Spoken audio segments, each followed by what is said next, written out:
So the muscles that control your fingers are in your forearm, and they go through the carpal tunnel, which is that you've got a little collection of bones and a tiny tunnel that these cables, the tendons, go through, and those tendons are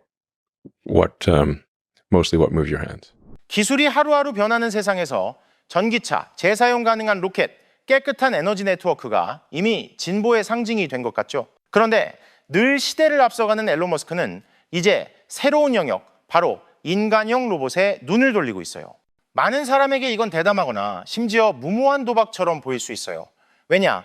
다른 자동차 회사들이 더 효율적이고 저렴한 전기차를 완성하느라 고군분투하는 동안 테슬라는 너무 먼 미래로 여겨지는 프로젝트, 인간형 로봇 옵티머스에 집중하고 있으니까요. 앨런 머스크는 테슬라를 단순히 전기차 회사로 보지 않아요. 그에게 테슬라는 인공지능, 자동화, 그리고 기계가 인간을 대신해 일하며 인간을 지배하는 게 아니라 자유롭게 해주는 미래의 플랫폼이에요. 머스크는 여러 인터뷰에서 이렇게 말했죠. 전기차는 큰 그림의 일부일 뿐이에요. 테슬라의 핵심은 인공지능과 로봇이에요. 그건 인류 경제 전체를 바꿀 수 있는 거죠. 하지만 모두가 쉽게 그 비전을 믿는 건 아니에요. 사람들은 여전히 의심하죠. 인간처럼 생긴 로봇이 어색하게 움직이며 차갑고 무감각하거나 심지어 영화 터미네이터 같은 무서운 장면을 떠올리게 할까봐 두려워해요. 인간은 본능적으로 자신과 비슷하지만 완전히 같지 않은 존재에 대해 깊은 두려움을 느끼거든요. 그래서 머스크는 그런 함정을 피하려고 조심했어요. 옵티머스는 인간의 얼굴을 하지 않아요. 반짝이는 검은 머리에 LED띠가 눈처럼 웃는 듯 빛나죠. 친근하면서도 아이들이 보고 겁먹을 정도는 아니에요. 2021년에 처음 공개했을 때 로봇 옷을 입은 사람이 무대에서 춤을 춰서 웃음을 샀죠. 많은 사람이 옵티머스를 그냥 홍보용 쇼로 생각했어요. 하지만 머스크는 진지했어요. 3년 뒤 테슬라는 옵티머스 젠 3을 공개했어요. 이건 더 이상 개념 모델이 아니라 정말 완성된 로봇이에요. 요리하고 청소하고 말을 이해하고 영상에서 배우고 심지어 따뜻하고 자연스러운 목소리로 대화할 수 있죠. 내년에 출시 예정인 젠3은 테슬라가 로봇을 만들 수 있을 뿐만 아니라 지구상 누구보다 잘 만들 수 있다 선언이에요. 처음에 테슬라는 매년 5,000대의 로봇을 생산하려 했지만 계획이 미뤄졌어요.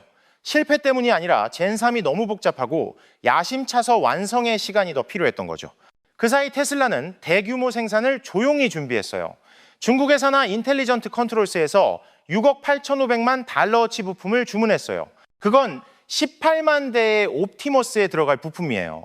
이 숫자는 머스크가 전시용 장난감을 만들려는 게 아니라 가정과 공장에 로봇을 대량으로 보급하려는 걸 보여줘요. 옵티머스의 가장 놀라운 부분이 뭐냐고 묻는다면 단연 손이에요. 머스크는 이 손을 인류의 기계 공학의 경이라고 불렀어요. 한 손에 26개의 초소형 모터가 들어가 있고 인간의 힘줄과 근육을 모방한 케이블 시스템으로 연결돼 있어서 손가락이 부드럽게 구부러지고 잡고 돌릴 수 있죠. 영상만 봐도 로봇인지 알아채기 어려울 정도예요. 손가락 끝에는 압력과 온도 센서가 있어서 차가운 맥주잔, 뜨거운 프라이팬, 채소의 습기까지 느낄 수 있어요. 머스크는 옵티머스의 손을 만드는 건 사이버 트럭 설계보다 더 어려웠다고 했어요. 그 말이 맞아요. 로봇이 요리하고 설거지하고 고기를 자를 수 있다면 중요한 건 힘이 아니라 인간이 수백만 년 진화로 얻은 섬세한 움직임이에요. 이 기계 시스템과 센서 덕분에 옵티머스는 그냥 걷는 기계가 아니에요. 진짜 일을 할 수 있죠. 냉장고 문을 열고 계란을 꺼내고 고기를 자르고 프라이팬을 뒤섞고 테이블을 치우고 설거지하고 바닥을 닦아요. 놀라운 건 전통적인 산업용 로봇처럼 세세한 동작을 일일이 프로그래밍할 필요가 없다는 거예요. 대신 옵티머스는 영상이나 인간의 행동을 보고 배우고 가상 환경에서 수백만 번 연습한 뒤 현실에서 실행해요. 이건 마치 아이가 보고 따라하고 경험으로 익히는 방식과 비슷하죠. 그리고 한 대의 옵티머스가 뭔가를 배우면 테슬라의 데이터 공유 시스템을 통해 전 세계 모든 옵티머스가 그걸 배워요. 머스크는 이걸 탈중앙화 학습 네트워크라고 불렀어요. 새로 만들어진 로봇은 이전 로봇보다 더 똑똑해지는 거죠. 오늘 미국에서 옵티머스가 피자를 만드는 법을 배우면 내일 도쿄나 베를린의 옵티머스도 그걸 할 줄 알아요. 따로 가르칠 필요 없이요. 옵티머스는 단순한 기계가 아니라 영혼이 있어요. 테슬라가 개발한 언어 모델 인공지능 그록이 그걸 조종하죠. 그록 덕분에 앱이나 컨트롤 패널 없이 음성으로 로봇과 대화할 수 있어요. 옵티머스, 거실 청소해줘 하면 고개를 끄덕이고 바로 일 시작해요. 나 너무 피곤해 라고 투덜거리면 맥주 가져다 줄게요 라고 부드럽게 대답할 수도 있죠. 그 목소리는 차갑지 않고 따뜻해요. 음색, 성격, 심지어 사용자의 습관과 취향까지 맞춤 설정할 수 있어요. 옵티머스의 얼굴 화면은 친근한 표정을 보여줘요. 인사할 때 부드럽게 빛나는 눈부터 미소처럼 반짝이는 LED까지 이 모든 게 로봇이 인간을 이해한다는 느낌을 주죠. 단순히 명령을 따르는 게 아니라요. 그래서 머스크는 옵티머스가 단순한 도구가 아니라 진짜 동반자가 될 거라고 믿어요. 집안에서 옵티머스는 쉬지 않는 가사 도움이에요. 진공 청소, 바닥 닦기, 쓰레기 줍기, 심지어 정원에서 잔디 깎기까지 할 수 있죠. 3kW 배터리로 칠 시간 연속 작동한 뒤 스스로 충전소로 돌아가요. 쓰레기와 열쇠나 장난감 같은 중요한 물건을 구분해서 처리해요. 일반 로봇 청소기처럼 작은 물건을 잘못 빨아들이는 일은 없죠. 집 구조를 기억하고 이동 경로를 최적화하고 충돌을 피하며 가장 더러운 곳을 먼저 청소해요. 잔디 깎다가 비가 오면 바로 멈추고 차고로 돌아가서 메시지를 보내요. 비감지, 잔디 깎기 중단, 날씨 맑아지면 재개할게요. 조용하고 세심하고 투덜대지 않고 휴가도 필요 없는 일꾼이에요. 물론 이런 편리함은 가격이 만만치 않아요. 현재 옵티머스 가격은 5만 달러에서 7만 달러 정도지만 머스크는 대량 생산하면 20만 달러까지 내릴 거라고 했어요. 테슬라 모델 3보다 훨씬 저렴한 거죠. 그렇게 되면 옵티머스는 스마트폰처럼 보편적인 가전제품이 될 수 있어요. 전 세계 수백만 가정에 들어갈 거예요. 그런데 금융계가 주목하는 건 옵티머스의 가사 능력이 아니라 그 엄청난 경제적 잠재력이에요. 머스크는 이렇게 말했죠. 옵티머스는 단순히 가사만 하는 게 아니라 돈을 벌 수 있어요. 예를 들어 20만 달러로 옵티머스를 산다면 그 로봇을 기업에서 일하게 하거나 시간당 임대해서 매달 2,000달러를 벌 수 있어요. 그러면 1년도 안 돼 원금을 뽑고 그 이후는 순수익이에요. 10년 수명 동안 한 대의 로봇이 20만 달러 이상의 가치를 만들어낼 수 있죠. 초기 비용의 10배예요. 로봇은 하루 24시간, 밥도 안 먹고 휴식도 안 필요하고 보험이나 월급도 없으니 자동으로 돈을 버는 자산이 되는 거죠. 여기서 완전히 새로운 경제 모델이 생길 수 있어요. 사람들이 로봇을 사고 임대하고 수동적 소득을 얻는 거예요. 테슬라가 자율주행차로 계획 중인 로보택시 모델과 비슷하죠. 미래엔 주식이나 부동산뿐 아니라 노동 로봇에도 투자할 수 있을 거예요. 식당이나 외식 서비스는 이익률이 낮고 계절이나 시간대에 따라 인력 수요가 불규칙하죠. 여기서 옵티머스는 완전히 새로운 해결책을 제시해요. 사람의 감정적인 상호작용, 즉 서비스의 핵심을 대체하려는 게 아니라 거칠고 정확해야 하며 반복적인 일을 분리해내는 거죠. 아침 식당 주방을 상상해보세요. 재고 확인, 재료 손질, 표면 소독, 정량 계측, 조리 라인으로 쟁반 운반, 설거지 구역 정리, 교대 끝에 바닥 청소. 이런 일들은 규율, 꾸준함, 완벽한 위생이 필요하죠. 바로 옵티머스가 빛나는 곳이에요. 이런 일을 로봇에 맡기면 셰프는 소스 조합, 맛 조절, 플레이팅 같은 창의적이고 감정적인 일에 집중할 수 있어요. 서비스 구역에선 옵티머스가 음식을 나르고 접시를 치우고 하루 끝엔 테이블 소독하고 도구를 점검하죠. 중요한 건 로봇이 할 수 있다는 게 아니라 안정성이에요. 365일 내내 시간이나 감정에 따라 생산성이 달라지지 않죠. 여러 지점을 운영하는 외식 체인이라면 이런 안정성은 품질 표준화와 점포 간 오차 감소로 이어져 고객 경험과 이익률을 높여요. 의료와 간병 분야에선 안전 기준이 높고 절차가 복잡하며 인간적인 요소가 필수적이죠. 옵티머스는 주치의나 간호사를 대체하려는 게 아니라 표준화된 보조 역할을 맡아요. 검사 샘플을 부서간 운반, 병상 이동, 환자 체위 변경 지원, 약 복용 시간 알림, 기본 생체 신호 기록, 표면 소독 같은 일은 일관성과 절차 준수가 중요하죠. 로봇에 딱 맞는 일이에요. 반복 작업을 옵티머스에 맡기면 간호사는 치료 과정 설명, 환자 위로, 통증 평가, 다부서 협력 같은 섬세한 상호작용에 더 집중할 수 있어요.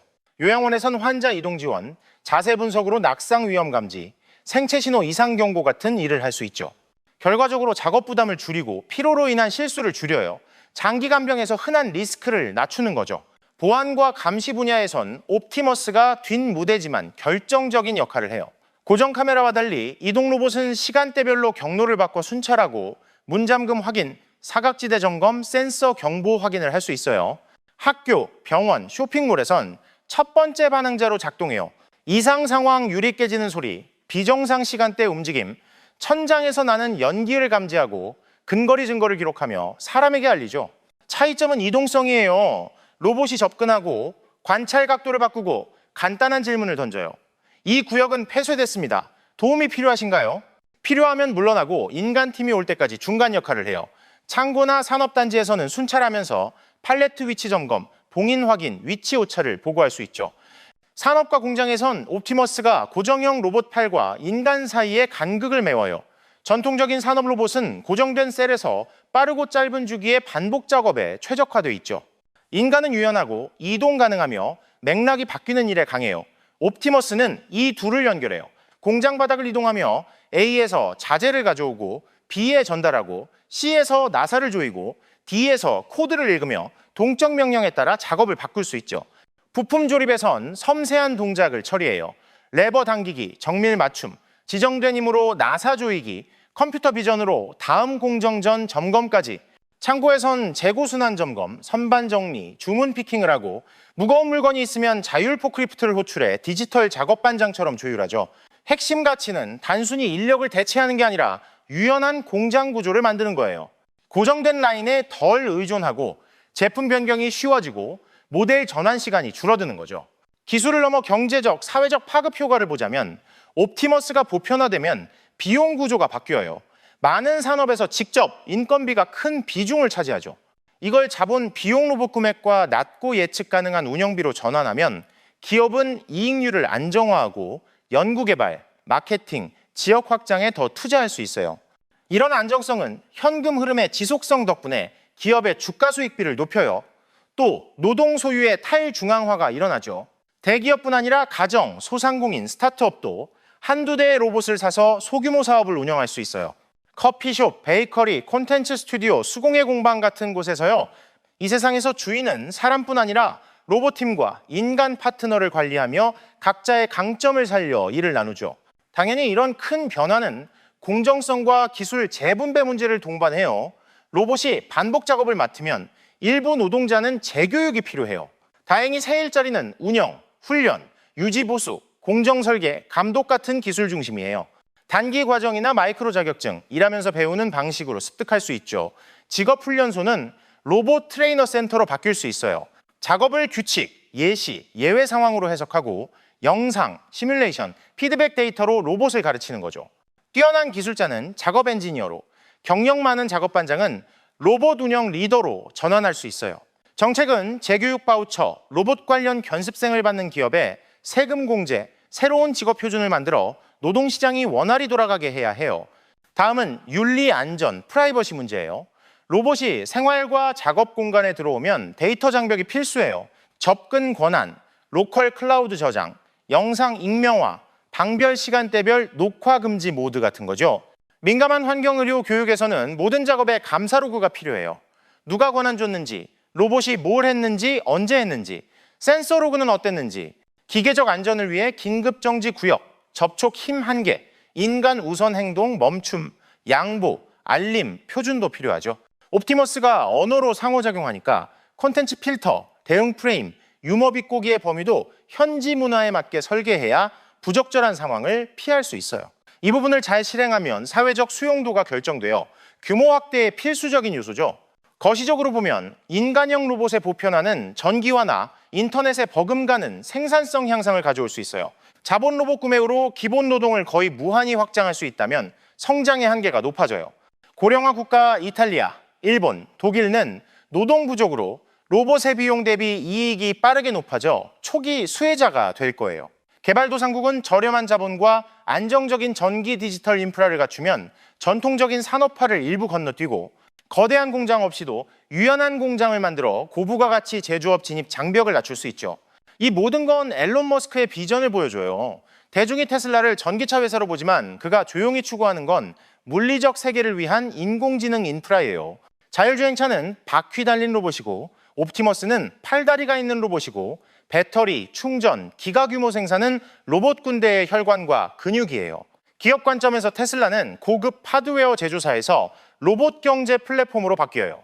장비 판매, 소프트웨어 서비스, 기술 구독, 로봇 일자리 마켓, 소유자와 수익 공유까지 탈중앙화 학습 네트워크가 성숙하면 새로운 기술 라떼, 아트 커피 만들기부터 문 경첩 설치까지 앱처럼 출시돼 사용 시간, KPI 품질에 따라 요금을 부과할 수 있어요. 그때 테슬라뿐 아니라 기술 개발자도 새로운 직업이 되는 거죠.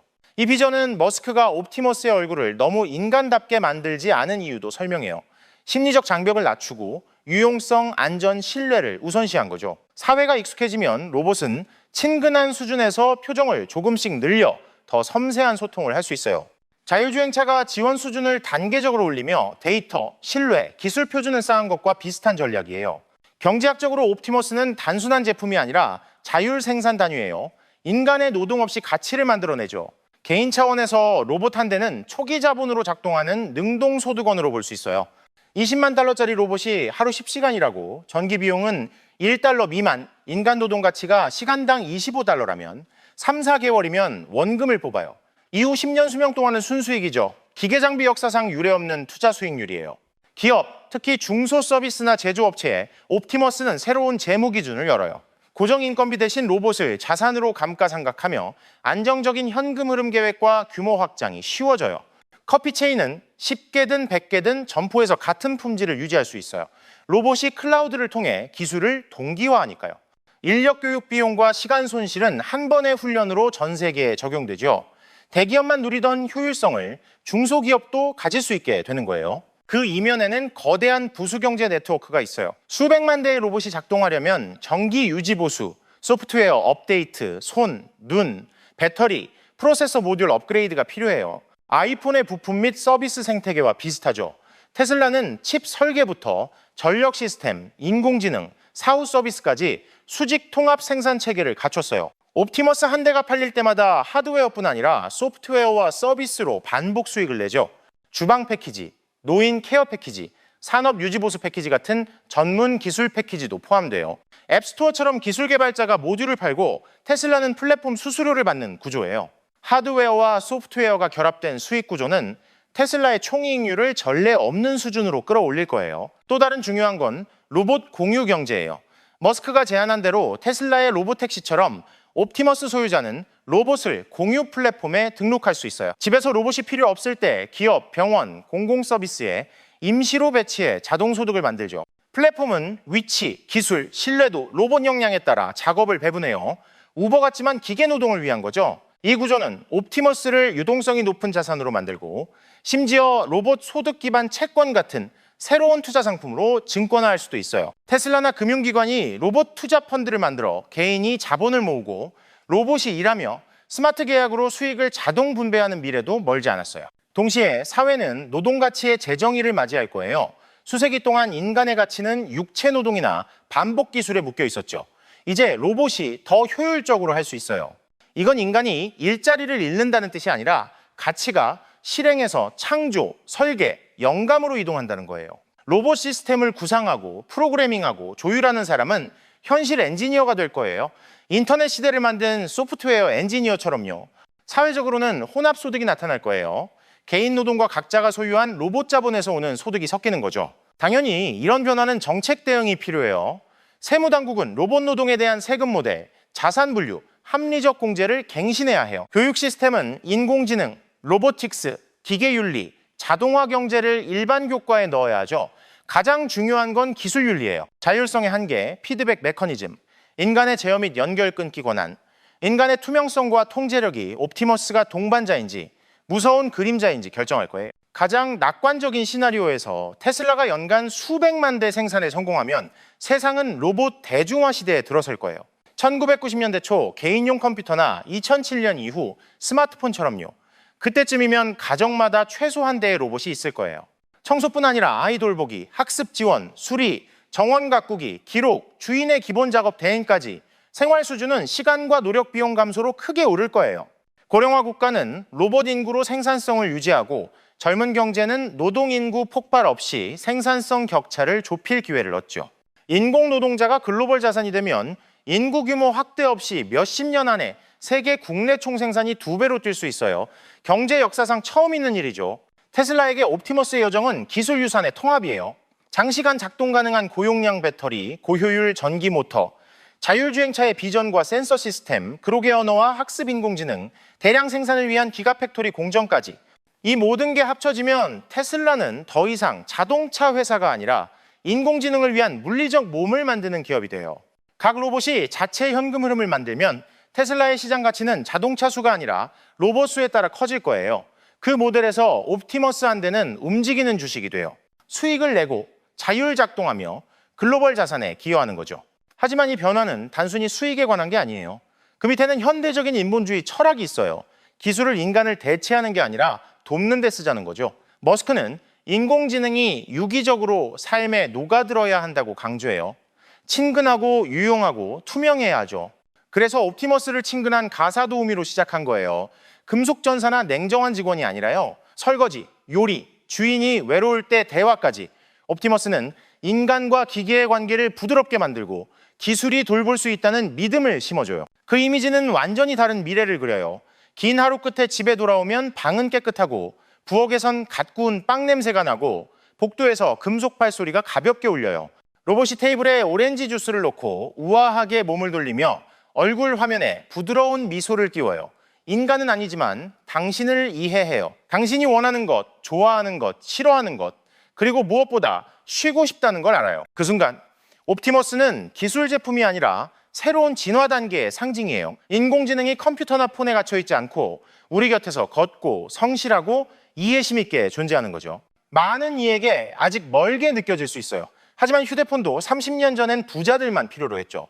지금은 누구나 주머니에 보조두뇌를 가지고 다니잖아요. 옵티머스도 그런 길을 갈 수 있어요. 사치품에서 보편적 장비로, 노동도구에서 동반자로, 그리고 마침내 인공지능과 청정에너지로 돌아가는 새로운 경제 플랫폼으로 그날이 오면 일하는 사람과 일하는 기계의 경계는 희미해지고 효율, 창의력, 인간다움만 남아요. 앨런 머스크가 믿는 인류가 행성을 떠나지 않고도 스스로의 한계를 넘어 한 걸음 더 나아갈 수 있는 그 무엇이에요.